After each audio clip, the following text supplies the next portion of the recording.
Okay, so 2 linggo bago ang inaabangang sagupaan sa pagitan nitong si Naoya Inoue kontra Akhmadaliev ay nagtungo na nga po sa bansang Japan itong kampo ni Muruджун. At sa naturang press conference ay binigyan diin nitong si Akhmadaliev na ay kanyang patutulugin etong si Naoya Inoue sa mismong araw ng kanilang laban. Well, aware etong si Akhmadaliev na isang knockout lamang ang posibleng maging panalo nito kontra kay Naoya Inoue. Dahil ang laban nga po ay gaganapin sa baluarte ng nasabing hapon. Ganun pa man, mula po sa ating nakuhang impormasyon ay mas nakatuon ngayon etong kampo ni Inoue sa susunod nitong laban kontra dito sa Mexican fighter na si Picasso.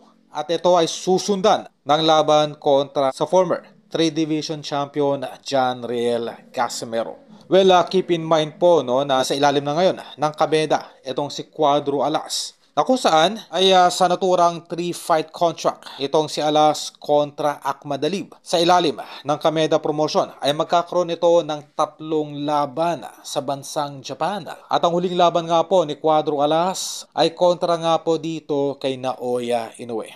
Keep in mind po yung failure ng Treasure Boxing Promotion na kung saan ay nabigo itong maikasa ang ultimate fight ni Casimero kontra Inoue ay siyang isa sa katuparan ngayon ng kampo nitong si Koki Kameda. Dahil nababalita po na ang laban ni Alas kontra Naoya Inoue ang siyang pinaka-main goal ng Kameda Promotion. Ang isa sa mga pinaka-challenge dito sa kampo ni Naoya Inoue ay yung pressure o yung matinding takot na kung saan ay wala na po itong choice kundi harapin ang ating nag-iisang pambatong si Cuadro Alas.